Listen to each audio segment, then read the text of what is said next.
अस्सलाम वालेकुम नाज़रीन। मैं अपने सवालों पे थी जिसके मैं जवाब दे रही थी जिन लोगों ने मुझे कॉल किए थे। तो हमारा जो तीसरा कॉल था आज का वो मिसेस मोहम्मद का था।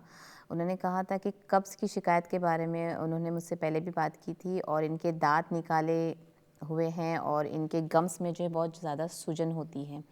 तो पहले मैं गम्स के सूजन के लिए बता दूँ इंशाल्लाह। गम्स के सूजन के लिए आपको क्या करनी है कि आपने पानी लेना है। जैसे 1 कप आपने पानी बॉयल कर ले आप उसमें, और उसमें आधा चम्मच कलौंजी डाल दें और उसको अच्छी तरह से बॉयल करें। और जब ये बॉयल हो जाए तो जब सुबह ब्रश करने से पहले आप उसको उससे रिंस करें, गार्गल अपने मुंह में डाल के उसको आप कुल्ला करें। जैसे एक कुछ सेकंड तक आप अपने मुंह में रखिए और उसको रिंस जैसा आप करते हो वैसे आप इसको रिंस करें इंशाल्लाह। इससे बहुत फ़र्क पड़ेगा आपको। और इसी के साथ साथ आप दूसरा नुस्खा भी इस्तेमाल कर सकते। अच्छा, ये आप सुबह में ब्रश से पहले करो तो भी बेटर है। आप दिन में 2 से 3 बार आप ये कर सकते हो इंशाल्लाह। कोई इससे नुकसान नहीं होगा इससे और बहुत फ़ायदा पहुँचेगा इससे।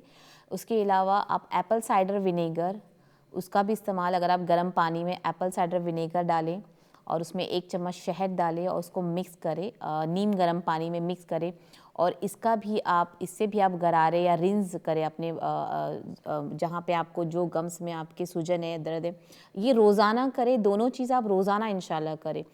तो जो चीज़ आप सुबह कर रहे हो, दूसरी चीज़ आप दोपहर को करें, फिर आप रात को करें। सो दोनों नुस्खे को आप पूरे दिन में 3 से 4 मरतबा आप कर सकते हो इसका इस्तेमाल। सिर्फ रिंस करना है आपको अपने मुंह के अंदर, तो इससे बहुत फ़र्क पड़ेगा। उसके अलावा अगर आप अपने गम्स में खाने से पहले या खाने के 1.5 घंटे बाद, चाहे वो आप सुबह करें या शाम को करें, ये आपके ऊपर है कि आपको कब मिले टाइम, वो हिसाब से। तो अगर आप शहद को भी, अगर आपके पास खाली शहद है तो आप शहद को अगर अपने गम्स की तरफ लगाए, जैसे हम ब्रश करते हैं उसी तरह उंगली पे अगर आप लगा के अपने गम्स पे लगा के 5 मिनट तक अब उसको छोड़ दें आप, क्योंकि शहद अगर पेट में चला भी गया तो कोई नुकसान नहीं है। तो आप बाद में उसको रिंस कर लिया अपने जो गम्स को नमक के पानी से। आपको शहद से पहले जैसे हम दांत अपना घसते हैं, धोते हैं, उसी तरह आप उंगली पे शहद लगा के अपने गम्स पे लगाए, जहाँ जहाँ पे सूजन है आपको, तो वो लगाए और उसके बाद 5 मिनट रखें आप अपने मुंह में उसको, शहद को इसी तरह रहने दें और उसके बाद नमक के पानी से आप अपने मुंह में गरारा कर सकते हो। तो इंशाल्लाह 3 नुस्खों का इस्तेमाल आप अपने गम्स की सूजन के लिए कर सकते हो, तो इंशाल्लाह इससे बहुत फ़र्क पड़ेगा। रही बात कब्ज़ की, तो कब्ज़ के लिए सबसे बेहतरीन मैंने आपसे कहा था कि रात के वक्त सोने से पहले अगर आप अपने नीम गर्म दूध के अंदर कैस्टर ऑयल का इस्तेमाल करें और उसी के साथ आप थोड़ा सा ऑलिव ऑयल डाल दें। जैसे आपने आधा चम्मच कैस्टर ऑयल डाला है तो आपने आधा चम्मच ऑलिव ऑयल डाल दें आप, और उसको पी के सोए इंशाल्लाह। इससे आपकी कब्ज़ में बहुत फ़र्क पड़ेगा। उसके अलावा रात को सोने से पहले कोई भी बेकरी आइटम ना खाएं।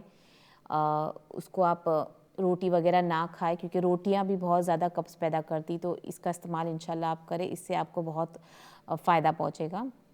तो आप इसका इस्तेमाल करें। फिर सुबह खाली पेट, जो मैंने कहा है कि खाली निहार मुँह पानी पीने से, ये प्रोसेस थोड़ा लंबा होता है, वक्त लगता है, लेकिन सुबह सुबह खाली मुँह निहार मुँह, बिना ब्रश करे, बिना मुँह धोए, बिना रिंस करे, बिना कुल्ला करे, अगर आपने पानी रोज़ सुबह, अपनी एक आदत बना ले इसको कि आप सुबह उठे, जब भी आप उठें सुबह को, जब आप उठे तो सबसे पहले आप जाके पानी पी लें। नीम गर्म पानी पीना है, ठंडा पानी तो मैं तो सबको कहूँगी कि हर कोई जो है ठंडा पानी बंद कर दे। जब भी पानी का इस्तेमाल करें, नीम गर्म पानी का इस्तेमाल करें। और ये जो नुस्खा है वो आप करते रहें। इसको वक्त लगता है, लेकिन इंशाल्लाह एक बार जब आपका ये नुस्खा आप पे असर होना शुरू करता है तो ये आपके पुराने से पुराने कब्ज़ को ख़त्म कर सकता है इंशाल्लाह। तो इस चीज़ को, ये कोई भी नुस्खा आप 1-2 दिन करके असर मांगोगे या आप उसको के रिज़ल्ट मांगोगे तो वो नहीं मिलेगा आपको। तो नुस्खे जो होते हैं वो आपको रेगुलर करने होते हैं। कम से कम 15 से 20 दिन का आप वक्त दें हर चीज़ को। कोई भी नुस्खे को इंशाल्लाह ये फ़र्क करता है। कोई कोई नुस्खा फ़ौरन आपको असर दिखाना शुरू हो जाता है, लेकिन हर कब्ज़ वालों के लिए ये जो पानी वाला मैं बोल रही हूँ, निहार मुँह पानी का, ये बहुत ही असरदार नुस्खा है इंशाल्लाह। लेकिन आपको रेगुलर आपको आदत डालनी है इसकी इंशाल्लाह, इस तो ही आपको फ़र्क नज़र आएगा। तो ये हमारे सवाल के जवाब थे। हर दफ़ा जब कॉल आता है तो बहुत से जो कॉलर्स हैं वो बार बार अपने बालों का ज़िक्र करते हैं कि उनके बाल जा रहे हैं, किसी के बाल सफ़ेद बहुत वक्त से पहले हो गए हैं और कहीं कहीं पैचेस हो गए हैं सर पे, या टकलापन हो रहा है बालों में। तो इस रीज़न ये आम हो गई क्योंकि हमारे जिस्म को बराबर खुराक नहीं मिल रही, ग़िज़ा नहीं मिल रही है, तो उस वजह से भी ये चीज़ें होती हैं। हम पानी नहीं पीते हैं, आयरन की कमी की वजह से होता है, विटामिन डी की कमी से होता है, तो ये सब चीज़ें हमारे जिस्म में होती है। तो चलिए मैं आज आपको कुछ ऐसे नुस्खे बताती हूँ जिसकी इंशाल्लाह जिसके इस्तेमाल से आप अपने बालों को गिरने से भी बचा सकते हो और जो गंजापन होता है आप उससे भी अपने आप को बचा सकते हैं। तो इंशाल्लाह अगर आपके कुछ सवाल इसके बारे में तो आप ज़रूर मुझे कॉल करें, इंशाल्लाह हम उसका जवाब देंगे। तो पहले मैं शुरुआत करती हूँ। सबको शौक़ है कि सबके बाल घने और लंबे हो, खूबसूरत हो, क्योंकि पहले इतना नहीं था कि हमको बाल इतने लंबे पसंद नहीं थे, बनाने बहुत तकलीफ़ होती थी, बहुत जल्दी बाल हमारे आपस में उलझ जाते थे, उसको छुड़ाना बहुत बहुत बड़ा काम लगता था। तो इसके लिए अगर आप चाहते कि आपके बाल लंबे और घने हों, तो इसके लिए आपको चाहिए कि आप नारियल जो कोकोनट होता है, फ्रेश कोकोनट का इस्तेमाल आप कर सकते हैं दही के साथ। जैसे दही के साथ आपने कोकोनट को पीसा और उसका एक पेस्ट बना लें आप उसको, और उस पेस्ट को आपको लगाना है। जिस दिन आपने नहाना है, आपके बाल धोना है, उसके 1 घंटे पहले आप उसको बना लें। कोकोनट और दही जितनी भी ज़रूरत हो, इसमें मेजर की कोई ज़रूरत नहीं है। आपने थोड़ा सा दही में आपको कोकोनट को ग्राइंड करना है, पेस्ट बना ले और उसको लेप की तरह लगा दे, बालों में लगा दे उसको, और उसके बाद अपने बाल आप धो सकते हो। उसको आप 20 मिनट्स रखें या फिर आप 30 मिनट्स रखें, कोई नुकसान नहीं है। आप उसको लगा के फिर आपके बाल धो सकते हैं। तो इससे आपके बाल शाइनिंग जो है चमकने भी लगेंगे और इंशाल्लाह मज़बूत भी होंगे। उसके अलावा एक कॉल है, नाज़िन एक कॉल लेते हैं। अस्सलाम वालेकुम। हाँ जी, वालेकुम सलाम। की हाल चाल है? जी मैं ठीक हूँ, आप बताएं। जी मैंने पूछना था एक क्वेश्चन कि बाकी तो ठीक है लेकिन पेट नहीं, मैं वॉक भी करती हूँ लेकिन पेट कम नहीं होता। अच्छा, पेट कम नहीं होता। हाँ, उसके लिए कुछ बताएं कि पेट कम हो जाए। इंशाल्लाह चले मैं बताती हूँ। हाँ, एक दूसरा ये पूछना कि मेरा ना डाइजेस्ट सिस्टम बहुत अच्छा, वो खराब है, उसके लिए कुछ बता दें। इंशाल्लाह चले मैं बताती हूँ। ओके, अच्छा जी, मेहरबानी। अस्सलाम वालेकुम। वालेकुम अस्सलाम। और दूसरा है मेथी की जो सब्ज़ी होती है, आप वो घर में ही बना ले, घर में ही उगा ले। उस मेथी के दाने को आप उसमें स्प्राउट निकाल के उसमें सब्ज़ी बन जाती है, बहुत आसानी से उसमें पत्ते निकल जाते हैं। उसको अगर आप पेस्ट करके हफ्ते में 2 बार उसका इस्तेमाल अगर आप बालों में करें, जिनको अपने बाल लंबे घने करने हैं, उसके लिए ये नुस्खा बहुत बेहतरीन है। तो मेथी की भाजी, मेथी की सब्ज़ी जी, ग्रीन लीव्स जो होती है, उसको पेस्ट बना ले आप पानी के साथ, उसको मोटा मोटा पेस्ट बना लें और उसको अपने नहाने से पहले अपने बालों में आधे घंटे पहले या 20 मिनट्स पहले उसको लगा ले बालों को, और उसको रिंस बाद में कर लें। नाज़िन में एक कॉल है। अस्सलाम वालेकुम। अस्सलाम वालेकुम मैडम, मेरा नाम इजाज़ है। जी जी। तो मैंने ये पूछना था कि मेरा एक तो ब्लड प्रेशर हाई है लेकिन मैं टैबलेट ले रहा हूँ। अच्छा, थोड़ा सा वेट ज़्यादा है कोलेस्ट्रॉल, तो मुझे किसी ने बताया था कि आप ज़ीरे का पानी पिए, ज़ीरे का पानी। जी जी। लेकिन मुझे गर्म चीज़ सूट नहीं करती। ज़ीरा गर्म होता है, मैं वो पी सकता हूँ या? जी, ज़ीरा आप पी सकते, वो गर्म नहीं होता है। अच्छा जी जी, तो उसका मुझे बताया था कि ज़ीरा मतलब गर्मी नहीं करेगा मैदे में मुझे कोई। जी जी, बिल्कुल सही है। चलें जी, अगर मज़ीद है कुछ तो आप मुझे टीवी पे बता दें। जी शुक्रिया। बहुत शुक्रिया, अल्लाह जी, हाफ़िज़। अल्लाह हाफ़िज़। तो ये घने बाल जिनको करने हैं, वो मेथी की जो लीव्स है उसके लिए आप इसका इस्तेमाल कर सकते हो। चलिए मैं अपने कुछ जो 2 सवाल है मैं उसके जवाब दे दूँ, फिर मैं अपनी बात को कंप्लीट करती हूँ, क्योंकि कभी-कभी ऐसा होता है कि सवाल हो जाते हैं और हमारा जो है प्रोग्राम का वक्त ख़त्म होने लगता है और मैं सवाल के जवाब नहीं दे पाती हूँ। तो ऐसा होता है कि कुछ नाज़रीन देख नहीं पाते हैं कि उस चीज़ का जवाब मैंने दिया नहीं दिया है। तो अब मेरे जो कॉल जो आया था, जो पेट कम करने का जो वो बोल रहे थे कि इनका पेट कम नहीं होता और इनका डाइजेस्ट सिस्टम है वो बहुत ख़राब है। तो देखिए, पेट कम करने के लिए तो आपने सही कहा, आप वॉक करते हैं, लेकिन पेट जो बढ़ाने वाली चीज़ है, जो खाते हैं हम, जो पेट बढ़ने की चीज़ क्या है? चावल। अगर हमने चावल कम कर दिया, हमने रोटी खाना कम कर दिया, आलू कम कर दिया, तो हमारा जो पेट है वो ऑटोमेटिक कम हो जाएगा। क्योंकि कुछ जो ग़िज़ा है वो हमारे वज़न को तो मेंटेन करती है, लेकिन वो हमारे पेट को बढ़ा देती है। तो हमें वो चीज़ कम करनी चाहिए जो हमारे पेट को बढ़ा रही है। तो उसके लिए आप चावल कम कर दें, रोटी भी आप रोटी सबका छोड़ना बहुत मुश्किल है, लेकिन यही बोलूँगी मैं कि रोटी की जगह आप बेसन की रोटी का इस्तेमाल कर सकते हो, आप जौ की रोटी का इस्तेमाल कर सकते हो, आप बाजरे की रोटी खा सकते हो। तो ये सब चीज़ें जो आपके पेट को नहीं बढ़ाता है, तो इसका इस्तेमाल आप कर सकते हो। उसके अलावा अगर आप सुबह-सुबह नीम गर्म पानी में नींबू डालकर और शहद डाल के इस्तेमाल करो, तो ये आपके पेट को अंदर करने में बहुत मदद देती है। तो आप इसका इस्तेमाल कर सकते हो और एक हद तक इंशाल्लाह आपका पेट जो है वो अंदर चला जाएगा। लेकिन क्योंकि आपने कहा, क्योंकि आपका डाइजेस्ट सिस्टम, कहीं न कहीं डाइजेस्ट सिस्टम भी इसकी वजह हो सकती है, क्योंकि जब पेट में गैस बहुत ज़्यादा होती है तो पेट फूला हुआ दिखता है हमारा, तो उस वजह से भी हो सकता है। तो इसके लिए आप अपने जो डाइट में है वो हर खाने के बाद आप सौंफ का पानी, सौंफ की चाय बना के पिया कीजिए। उसमें सौंफ में सिर्फ़ 1 या 2 हरी इलायची का इस्तेमाल किया कीजिए। तो जिन किसी को भी लग रहा है कि उनका डाइजेस्टिव प्रॉब्लम है, उनका पेट फूगा हुआ है गैस की वजह से, गैस्ट्रो प्रॉब्लम की वजह से, तो वो अपने लिए सौंफ की चाय जिसमें हरी इलायची होती है डाल के बना के रखा कीजिए और हर खाना खाने के आधे घंटे बाद आप इस चाय का इस्तेमाल करें इंशाल्लाह। तो ये आपके जो हाज़मे को बेहतर करेगी और आपका जो पेट फूला हुआ है उससे भी आपको बहुत आराम देगी। इसके अलावा अदरक, सिर्फ़ अदरक की चाय अगर आप बना के पिए, जिसमें नींबू जैसे आपने अदरक की चाय बना ली, फिर उसमें जब भी आपको पीना है तो आप नींबू के 2-3 ड्रॉप रस डाल दें। अब इससे भी आपका पेट कम हो सकता है। तो ये कुछ नुस्खे हैं जो पेट के लिए बहुत फ़ायदेमंद होता है, तो आप इसका इस्तेमाल इंशाल्लाह करें। एजाज़ भाई ने पूछा था कि बीपी इनका हाई होता है, ये टैबलेट वगैरह लेते हैं। देखिए, ज़ीरा जो एक ऐसी चीज़ है जो अल्लाह ने इसमें बहुत सी ग़िज़ाइयत दी हुई है। ये गर्म नहीं होता है, इसकी तासीर गर्म नहीं होती है, इसीलिए ये बहुत से जो हमारे जो बुज़ुर्ग लोग हैं वो प्रेग्नेंट वूमन के लिए, जो हामला औरतें होती हैं उनको पिलाते हैं, उनको एडवाइस देते हैं, क्योंकि ये ज़्यादा गर्म नहीं होता है। तो आप इसका इस्तेमाल कर सकते हैं, तो बीपी से कंट्रोल हो सकती है। इसके लिए अगर आप अपने बीपी की जो सतह है उसको कंट्रोल करना चाहते हो, तो अपने डाइट में गाजर वगैरह का इस्तेमाल करें। ये ठंडी भी होती है तो इसका इस्तेमाल आप कर सकते हो, क्योंकि आपने कहा है कि आप ज़्यादा गर्म चीज़ें नहीं खा सकते हो, तो आप इन चीज़ों का इस्तेमाल कर सकते हैं।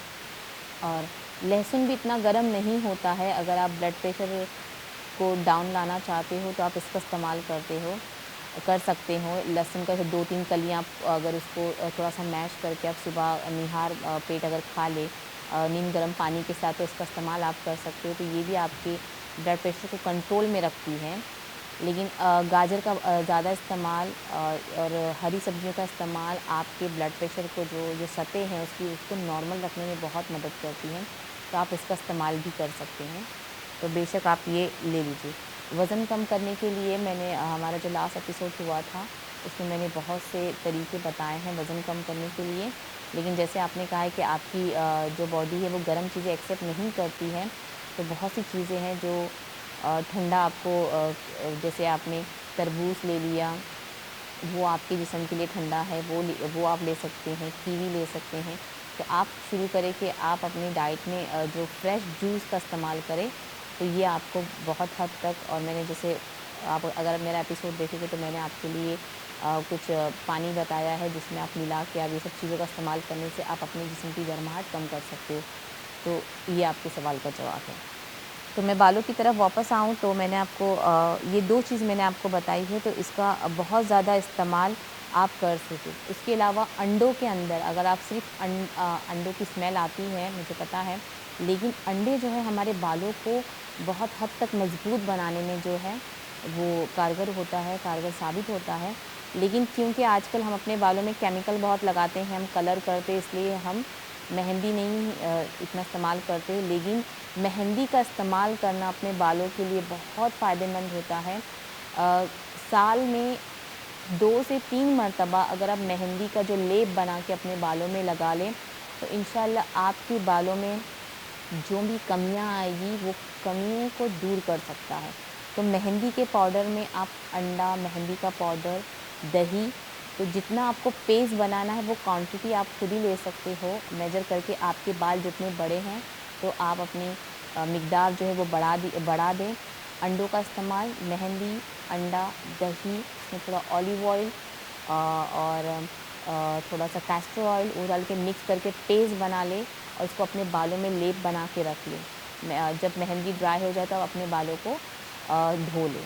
अच्छा, जब कोई हम नुस्खे आज़माते, होम रेमेडीज़ आज़माते हैं, तो शैम्पू जो है आप नहीं, जैसे मैंने मेथी का आपसे कहा है, तो उसके बाद आप शैम्पू नहीं करें, आप सिर्फ अपने बालों को रिंस करें, धो लें अच्छी तरह से और उसको छोड़ दें। फिर आप 2 दिन के बाद अपने बालों में शैम्पू कर लें, क्योंकि जब आप कोई नुस्खा आज़मा रहे हो तो नुस्खे के ऊपर फिर केमिकल लगना वो अच्छा नहीं होता, ठीक नहीं होता है। तो आप कोशिश करें जब आप बालों के लिए स्पेशली कोई होम रेमेडीज़ यूज़ कर रहे हो तो उसको जो आपको बाल को धोना है तो वो शैम्पू का इस्तेमाल ना करके सिर्फ पानी का इस्तेमाल आप कर सकते हैं, तो पानी का इस्तेमाल करें। अच्छा, उसके अलावा मुलेठी, जिनको गंजेपन की शिकायत हो रही है, जिन औरतों के भी, ख़वातीन के भी हो, मर्द हज़रात के भी हो, जो गंजेपन की शिकायत हो रही है, बाल बहुत ज़्यादा जा रहे हैं, जगह जगह पे पैचेस नज़र आ रहे हैं, तो उनके लिए मुलेठी बहुत फ़ायदेमंद होता है।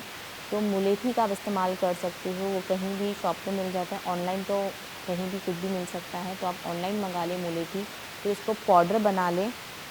और जैसे आपने क्रीम, यहाँ पे तो फ्रेश क्रीम मिल जाती है, तो वही आप इस्तेमाल कर लें। तो फ्रेश क्रीम आपने लेना है, जितने बड़े आपके बाल हो वो हिसाब से आपको, या जहाँ पे आपको पैचेस है। अच्छा, ये जो नुस्खा है वो बाल जिनके बहुत ज़्यादा गिरते हैं, बहुत ज़्यादा जो बाल गिर रहे हैं, उनको रोकने के लिए भी इस्तेमाल कर सकते हैं। ये सिर्फ़ एक ख़ास करके गंजेपन के लिए या फिर पैचेस के लिए नहीं है। ये जो नुस्खा है वो जिनके बाल बहुत ज़्यादा जा रहे हैं वो भी इस्तेमाल कर सकते हैं। तो मुलेठी और क्रीम आपको मिक्स करना है। तो जैसे आपने 1 कप लिया तो उसमें 1 कप मुलेठी का पाउडर उसमें मिक्स करें और अपने बालों की जड़ों में आप लगाएं और उसको मसाज करें 1 मिनट तक का। अच्छा, ये चीज़ आप शैम्पू लगाने के बाद भी कर सकते हैं। जैसे आपने शैम्पू से बाल धो लिया, फिर उसके बाद आप इस नुस्खे का इस्तेमाल करें और फिर अपने बालों को सिर्फ धो लें, ये भी कर सकते हैं। और जिनको पैचेस है वो जहाँ पे पैचेस है, जहाँ पे गंजापन दिख रहा हो, जहाँ पे बाल कम हो गए हो, उसमें आपको लगाना है और हल्के हाथों से मालिश करना है। फिर आप उसको धो लें, रिंस कर लें। उसके बाद शैम्पू नहीं लगाए, शैम्पू से पहले आप करें, शैम्पू नहीं लगाए उसके बाद। तो ये भी बहुत कारगर है, ये भी आप इस्तेमाल कर सकते हो जिनके बाल गिर रहे हैं उनके लिए भी। और हेयर फॉल के लिए और एक है कैस्टर ऑयल और एक वाइट आयोडीन मिलता है, अब मार्केट से आप ले सकते हो, ऑनलाइन मंगा सकते हो, ये चीज़ अभी बहुत मिलती है। कैस्टर ऑयल तो इतना अच्छा होता है बाल के लिए, लेकिन उसको लगाने का सही तरीका अगर हमको पता चले तो। लेकिन इसके साथ साथ हरी सब्जियां, फ्रूट्स ये भी खाना है आपको, क्योंकि आयरन की कमी की वजह से भी बाल बहुत जाते हैं और विटामिन डी और जो भी डेफिशिएंसी होती है हमको, उसकी वजह से हमारे बाल बहुत जाते हैं। तो इन चीज़ों का भी ख्याल रखें। तो कैस्टर ऑयल और वाइट आयोडीन हम वज़न लें, उसको मिक्स करना है दोनों को और बालों पे मसाज करनी, जहाँ पे आपके बाल नहीं है वहाँ पर भी, या आप खाली हेयर फॉल के लिए इस्तेमाल कर रहे हो तो आपको लगाना है। अच्छा, ये चीज़ आप लगा के छोड़ भी सकते हो, जैसे आपने रात को लगाया फिर सुबह को आप नहा लिया, ये भी कर सकते हैं। तो आपको ये एज़ अ ऑयल भी आप इसका इस्तेमाल कर सकते हो। जैसे ऑयल के हर 1 दिन छोड़ के 1 दिन आप लगाएं, हफ्ते में 3 बार लगाएं, ये आपके ऊपर है। तो आप इसको एज़ अ ऑयल भी यूज़ कर सकते हो, तो इससे भी आपको बहुत फ़र्क पड़ेगा इंशाल्लाह। तो ये जो नुस्खे हैं वो आपके बालों के लिए है बहुत मुफीद है, तो आप इसका इस्तेमाल ज़रूर करें। उसके अलावा जिनको हेयर थिनिंग, जिनके बाल पतले हो रहे हैं और नज़र आ रहे कि बाल बहुत पतले हो, तो उनके लिए कौन सा नुस्खा अच्छा है? जैसे आपने चावल ले लें आप, जैसे सिर्फ़ आपको वो बालों के लिए नुस्खा तैयार करना है, तो वो हिसाब से आपने चावल लेना है, जो भी आप इस्तेमाल करते हैं, उसको आपको बॉयल करना है। अब आप मेजर कर लें कि आपको एक स्प्रे वाली बॉटल, छोटी बॉटल में कितना आपको ज़रूरत पड़ेगी, तो वो हिसाब में ज़रूरत के हिसाब से आप उसको बना लें। चावल भिगा के उसको आप बॉयल कर लें, और जो बॉयल करने के बाद जो पानी आपके पास आएगा, वो चावल छान के उस पानी को एक स्प्रे बॉटल में डाल के आप नहाने से पहले उसको स्प्रे कर दिया कीजिए। ये आप रोज़ करें, इसमें कोई नुकसान नहीं है, और ये बालों की ग्रोथ करने में बहुत फ़ायदेमंद होता है। जिनके बाल बहुत पतले परेशान हैं, ये उनके लिए बहुत फ़ायदेमंद है। तो चावल का पानी वो आप स्प्रे करके 3 से 4 दिन आप उसका इस्तेमाल कर सकते हो, फिर आप उसको नया बना सकते हो। तो इसका इस्तेमाल आप कर सकते हो। सिर्फ़ स्प्रे करना है, हल्के हाथ से मसाज किया कीजिए बालों में, जो बहुत फ़ायदा पहुंचाता है आपके बालों में, क्योंकि जो ऑयल जो हम लगाते हैं वो जड़ों तक नहीं पहुंचती है हमारे। हम सिर्फ ऊपर-ऊपर से ऑयल लगाते हैं, लेकिन जड़ों के अंदर जाना, नमी जो है वो नमी अंदर तक होना चाहिए बालों में, क्योंकि उनको भी उगने के लिए उनको भी खाद की ज़रूरत होती है, पानी की ज़रूरत पड़ती है, और जो भी ग़िज़ा है उनकी ज़रूरत पड़ती है। तो बालों को ख़याल ऐसे ही रखा जाता है। तो और जिनको बालों में पसीना बहुत ज़्यादा आता है, तो वो हर दूसरे दिन अपने बाल को वॉश कर लिया कीजिए। जिनके बालों से पसीना बहुत आता है, तो उसमें ख़ारिश पैदा होती है, उसी की वजह से बहुत से ड्राइनेस हो जाती है, कभी ज़ख़म हो जाता है। तो कहीं न कहीं पसीना जो आता है, तो हम उसको ऐसे ही छोड़ देते हैं। तो जब भी आपको लगे कि आपके बालों के अंदर पसीना बहुत आ रहा है, तो हर दूसरे दिन आपको बेशक आप शैम्पू यूज़ ना करें, लेकिन अपने बालों को वॉश ज़रूर करें, रिंस कर लें। या तो फिर सिर्फ दही लगा के आप रिंस कर लें। ये भी बहुत मुफीद है कि आपको कंडीशनर की ज़रूरत नहीं पड़ेगी। अगर आप दही का इस्तेमाल करते हैं, तो दही में शहद डाल के आप इसका इस्तेमाल कर सकें, मेथी का पाउडर डाल के आप इस्तेमाल कर सकें। ये सब चीज़ें बालों के लिए बहुत मुफीद होती हैं। तो कोशिश करें कि बालों को आप जितना हो सके साफ़ रखें, क्लीन रखें। और क्योंकि जितना यहाँ अच्छी बात है कि यहाँ पे इतना गर्द गुब्बार नहीं होता है कि हम बोले कि बालों के अंदर बहुत मिट्टी या बहुत मैल कुचल होता है, तो ऐसा कुछ भी यहाँ पे नहीं होता। लेकिन हाँ, पसीने की शिकायत होती है, और जो ख़वातीन स्कार्फ़ बांधती हैं बहुत टाइम तक अगर रहती है, तो उनको भी ये शिकायतें बाल गिरने की बहुत ज़्यादा होती हैं। तो ये सब चीज़ें जो हम अपना ख़याल रख सकते हैं, और बहुत आसानी से ये सब घरों में चीज़ें मौजूद होती हैं, तो आप आराम से इसका इस्तेमाल कर सकते हैं। तो ये एक चीज़ का आप इस्तेमाल करें। इसके अलावा जिनके बाल वक़्त से पहले सफ़ेद हो चुके हैं, जिनके बाल वक़्त से पहले सफ़ेद हो चुके हैं, और ये बहुत से लोगों की शिकायत है कि सफ़ेद वक़्त से पहले हो जाते, तो उनके लिए है कि आप 1 स्पून आंवला पाउडर, ये भी आपको रेडी मिल जाता है, हर चीज़ बनी बनाई मिल जाती है। तो आंवला का पाउडर 1 स्पून, और 4 स्पून दही, दही के अंदर आपने 1 चम्मच आंवला पाउडर डाल दिया है, और 1 स्पून पेपर, काली मिर्ची का पाउडर, वो डाल दें, उसको मिक्स करना है, और आपके बालों में लेप लगाना है उसको। तो ये आपको करना है कंटिन्यूसली 3 दिन, महीने में 3 दिन ये करना है आपको।